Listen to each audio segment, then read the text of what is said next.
எனக்கு அப்போது 22 வயதுதான். பட்டப்படிப்பை முடித்து வெளியே வந்தபோது உலகம் எனக்காக காத்திருக்கிறது என்று நினைத்தேன். ஆனால் உண்மை முற்றிலும் வேறுபட்டது. பட்டம் என்பது இன்றைய காலகட்டத்தில் வெறும் காகிதத் துண்டுதான். ஆயிரக்கணக்கான இளைஞர்கள் அதே காகிதத்துடன் சாலையோரங்களில் நிற்கிறார்கள். ஒவ்வொரு நிறுவனத்தின் முன்பும் வேலைக்காக காத்திருக்கும் நீண்ட வரிசை. அனுபவமில்லை, பரிச்சயமில்லை, சிபாரிசு இல்லை என்றால் நீ யாரும் இல்லை. எங்கள் குடும்பத்தில் அப்பாதான் ஒரே வருமானம். அவர் இறந்தபோது எங்கள் உலகமே சரிந்தது. அம்மா, நானும் என் 2 சகோதரிகளும் மட்டும். என் மூத்த சகோதரி படிக்கவில்லை. குடும்பத்தின் பொறுப்பு முழுவதும் என் தோள்களில் விழுந்தது. அப்பா இருந்தபோது அவர் மீது நான் எவ்வளவு கோபம் கொண்டிருந்தேன் என்பதை இப்போது நினைத்தால் வெட்கமாக இருக்கிறது. அவர் எங்கள் ஒவ்வொரு ஆசைக்காகவும் இரவு பகலாக உழைத்தார். ஆனால் நான் அவரிடம் எப்போதும் ஏதாவது ஒரு புகாருடன் இருப்பேன். மகளே, கவலைப்படாதே, ஒரு நாள் உன் அதிர்ஷ்டமும் மலரும் என்று அவர் அன்புடன் சொல்வார். ஆனால் அந்த நாள் வரும் முன்பே அவர் நித்திய உறக்கத்தில் ஆழ்ந்துவிட்டார். அவர் இறந்த சில நாட்களுக்கு உறவினர்களும் அண்டை வீட்டாரும் உதவினார்கள். பிறகு மெதுவாக எல்லோரும் தங்கள் வாழ்க்கையில் மூழ்கிவிட்டார்கள். இன்றைய உலகத்தில் யாருக்கு யார் உணவளிக்க முடியும்? நான் வேலை தேடி வெளியேற வேண்டிய கட்டாயம் ஏற்பட்டது. எத்தனையோ நிறுவனங்களில் விண்ணப்பித்தேன். எங்கும் வேலை கிடைக்கவில்லை. ஒரு பள்ளியில் அரை நாள் வேலை செய்தேன். ஒரு மாதத்திற்கு ரூபாய் 6000 மட்டுமே. அதில் வீட்டுச் செலவே முடியவில்லை. மின்சார கட்டணம், உணவு, மருந்து என்று எல்லாமே ஒரு பெரும் சுமையாக இருந்தது. அப்போதுதான் என்னுடைய நண்பர் ஒருவரின் சகோதரியின் உதவியுடன் ஒரு பபில் வேலை கிடைத்தது. நகரத்தின் நெரிசலான பகுதியில் இருந்த அந்த பப்பில் எப்போதும் ஆண்கள் கூட்டம்தான் அதிகம். அங்கு வேலை செய்ய வேண்டும் என்றால் அரைகுறை ஆடைகள் அணிய வேண்டும். குட்டையான கூந்தல், கனமான மேக்கப், வெளிப்படையான உடை. அது எனக்கு மிகவும் கடினமான வேலையாக இருந்தது. ஆனால் பசிக்கு முன் எந்த கோபமும் தாழும். வீட்டில் மின்சாரம் துண்டிக்கப்பட்டது. வெப்பம் உச்சத்தில் இருந்த கோடை காலத்தில் மின்சாரம் இல்லாமல் வாழ்வது சொர்க்கத்தில் நரக அனுபவம். அம்மாவின் கண்ணீர்தான் என்னை அந்த முடிவுக்கு கொண்டு வந்தது. நான் ஒரு பெரிய நிறுவனத்தில் வேலை கிடைத்துவிட்டதாக பொய் சொன்னேன். அம்மா ஆசீர்வதித்தார். அந்த ஆசீர்வாதம்தான் என்னை அந்த இருண்ட பாதைக்கு அழைத்துச் சென்றது. இன்று வரை அந்த பொய்யை நினைத்து நான் வருந்துகிறேன். பபில் என்னுடைய முதல் நாள் வேலை. மேலாளர் என்னை வாசலில் நிற்க வைத்து அனைவரையும் மரியாதையுடன் வரவேற்க வேண்டும் என்றார். நான் மேக்கப் எதுவும் இல்லாமல் வந்திருந்தேன். அங்கிருந்த இன்னொரு பெண் தன் மேக்கப்பை எடுத்து எனக்கு போட்டு கொடுத்தாள். கண்ணாடியில் என்னை பார்த்தபோது நானே ஆச்சரியப்பட்டேன். நான் ஏற்கனவே அழகாக இருந்தாலும் மேக்கப்பிற்கு பின் நான் முற்றிலும் வேறு ஒருத்தியாக இருந்தேன். அந்த பெண் சொன்னாள், இந்த அழகுக்காகத்தான் உன்னை இங்கே வைத்திருக்கிறார்கள். இல்லையென்றால் வேலை செய்ய நிறைய பேர் இருக்கிறார்கள். அது உண்மைதான். எனக்கு வேலை கிடைத்தது என் திறமையால் அல்ல, என் முகத்தால். மதியம் 3 மணியிலிருந்து இரவு 11 மணி வரை நான் வாசலில் நின்று கொண்டு வாடிக்கையாளர்களை வரவேற்றேன். பெண்களை விட ஆண்கள்தான் அதிகம் வந்தார்கள். அவர்கள் என்னை தலை முதல் கால் வரை பார்ப்பார்கள். நான் பதிலுக்கு சிரிக்க வேண்டும். ஏனென்றால் அது என் வேலையின் ஒரு பகுதி. இரவு முடியும் போது என் கால்கள் வலியால் அசைய மறுத்தன. நள்ளிரவு 12 மணிக்கு வீடு திரும்பினேன். அம்மா எனக்காக காத்திருந்தாள். இரவு உணவை சாப்பிட்டுவிட்டு படுக்கையில் விழுந்தேன். அந்நேரத்தில் எனக்கு அப்பாதான் ஞாபகம் வந்தார். அவர் இருந்திருந்தால் நான் இப்படி ஒரு வேலைக்கு சென்றிருக்க மாட்டேன். ஆனால் அவர் இல்லை. நான்தான் குடும்பத்தின் தலைவி. மறுநாள் எனக்கு ஆர்டர் எடுக்கும் வேலை கொடுக்கப்பட்டது. அது எளிது என்று நினைத்தேன். ஆனால் ஆண்கள் ஆர்டர் கொடுக்கும்போது வேண்டுமென்றே என்னை நெருங்கி வந்தார்கள், கிசுகிசுத்தார்கள். சிலர் இரட்டை அர்த்த வார்த்தைகளை பேசினார்கள். நான் மூச்சைப் பிடித்துக்கொண்டு எல்லாவற்றையும் பொறுத்துக்கொண்டேன். ஒவ்வொரு நாளும் ஒரு போராட்டமாக இருந்தது. ஆனால் டிப்ஸ் மூலம் நிறைய பணம் வந்தது.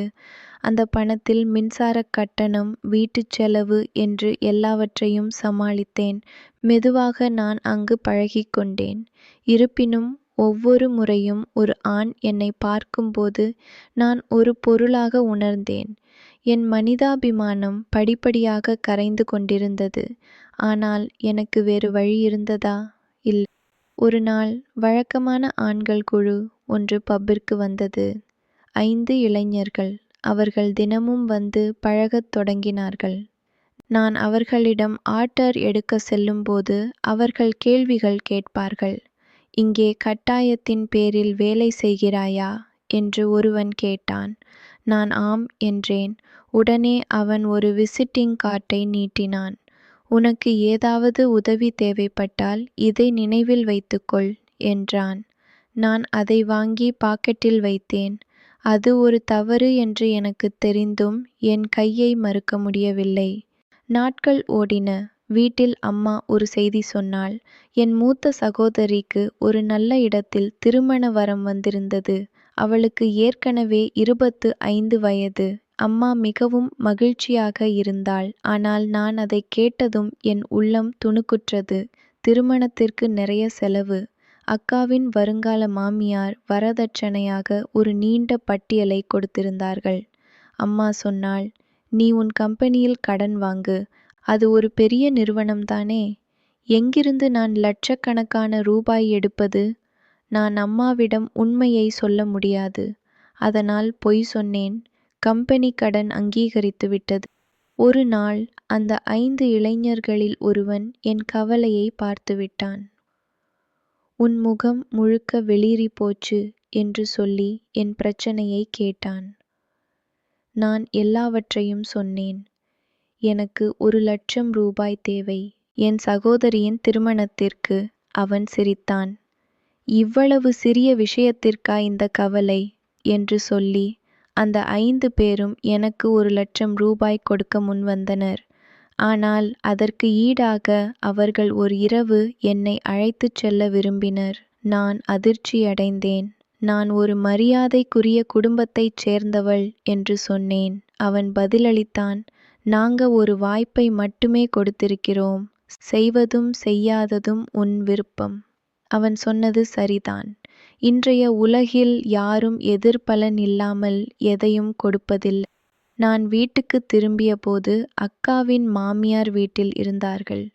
அவர்கள் என் தங்கை பிரீத்தியையும் அதே குடும்பத்தில் உள்ள இன்னொரு மகனுக்கு திருமணம் செய்து கொடுக்க விரும்பினர். 2 திருமணங்களும் ஒரே செலவில் நடக்கும். அது என் குடும்பத்திற்கு ஒரு பெரிய நிவாரணமாக இருந்தது. ஆனால் அதற்கு இன்னும் அதிக பணம் தேவைப்பட்டது. நான் என் அக்காவின் முகத்தை பார்த்தேன். நீண்ட நாட்களுக்குப் பிறகு அவள் முகத்தில் மகிழ்ச்சியின் பிரகாசம்.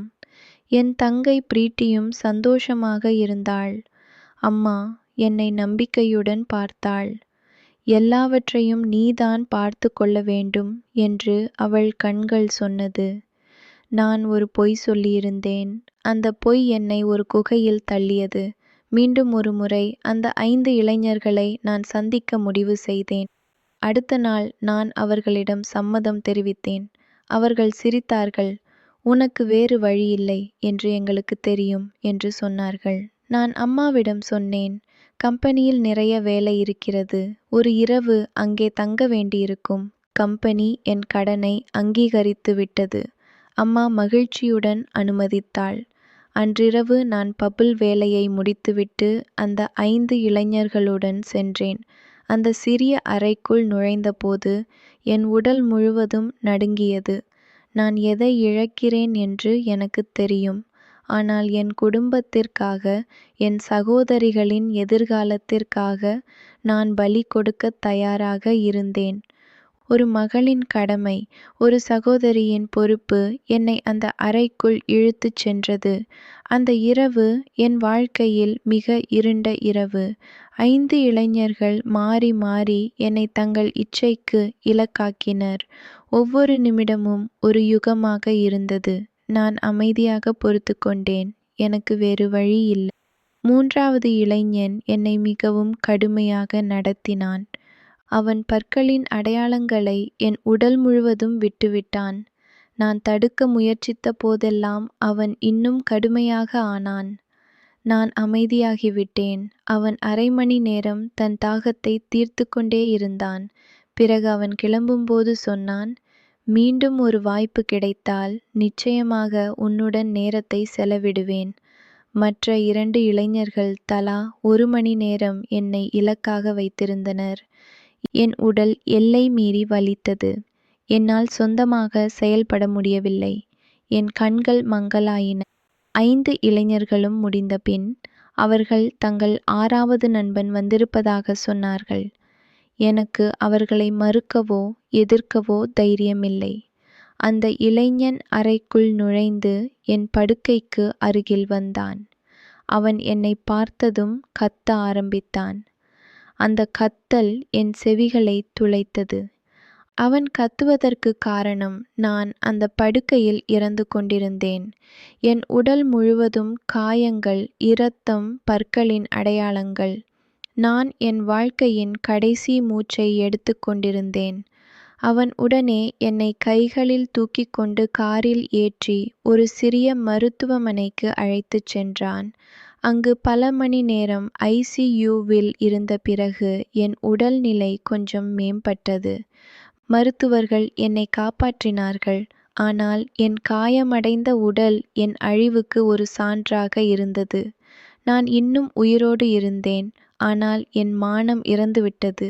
அந்த 6வது இளைஞனிடம் இன்னும் கொஞ்சம் மனிதாபிமானம் இருந்தது. அவன் என்னில் அன்பைக் கண்டான். இல்லையென்றால் நான் அந்த படுக்கையிலேயே இறந்திருப்பேன். நான் மருத்துவமனையில் இருந்தபோது அம்மாவுக்கு ஃபோன் செய்து வேலை இன்னும் முடியவில்லை என்று சொன்னேன். குரலில் அதிர்வை காட்டிக்கொள்ளாமல் பேசினேன். அந்த 6வது இளைஞன் மருத்துவமனை செலவுகளை தானே ஏற்றுக்கொண்டான். மேலும் தன் நண்பர்களிடமிருந்து 1,00,000 ரூபாய் பணத்தை வாங்கி எனக்கு கொடுத்தான். அந்த 5 பேரும் மிகவும் பணக்கார தொழிலதிபர்களின் மகன்கள். அவர்கள் விரும்பினால் என் வாழ்க்கையை அழிக்காமல் எனக்கு உதவி செய்திருக்க முடியும். ஆனால் அவர்கள் என்னை ஒரு பொருளாக பார்த்தார்கள். நான் குணமடைந்த பிறகு மருத்துவமனையிலிருந்து டிஸ்சார்ஜ் செய்யப்பட்டேன். பணமும் எனக்கு கிடைத்தது. ஆனால் இப்போது எதுவும் முன்பு போல் இல்லை. அந்த 6வது இளைஞன் தனது தொழிற்சாலையில் எனக்கு ஒரு நல்ல வேலை வாங்கிக் கொடுத்தான். மேலும் நான் அங்கு மரியாதையுடன் வேலை செய்ய முடியும் என்று உறுதியளித்தான். இன்று என் 2 சகோதரிகளுக்கும் திருமணம் நடந்துவிட்டது. நான் அந்த இளைஞனின் தொழிற்சாலையில் வேலை செய்து கொண்டிருக்கிறேன். ஆனால் அந்த இரவின் நினைவுகள் இன்னும் என் உடலில் பதிந்துள்ளன. ஒவ்வொரு இரவும் நான் தூங்க முயலும்போது அந்த அறை, அந்த படுக்கை, அந்த நகைகள் என் கண்களுக்கு முன் வந்து நிற்கின்றன. இன்றைய உலகில் எந்த காரணமும் இல்லாமல் உதவி செய்பவர்களின் எண்ணிக்கை மிகக் குறைவு. வேலை செய்யும் பெண்களை மரியாதையுடன் பாருங்கள். ஏனென்றால் அவர்கள் மிகவும் உதவியற்ற சூழ்நிலையில் கூட இருக்கலாம். ஒவ்வொரு பெண்ணுக்கும் அவளின் மானம்தான் மிகப்பெரிய ஆயுதம். ஆனால் பசி, பட்டினி, குடும்பப் பொறுப்புகள் அந்த ஆயுதத்தையும் கீழே விழச் செய்துவிடும். நான் தப்பித்தேன். ஆனால் எத்தனை பேர் அப்படி தப்பிக்கிறார்கள்? இந்த கதையை படிப்பவர்கள் அல்லது கேட்பவர்கள் ஒரு பெண்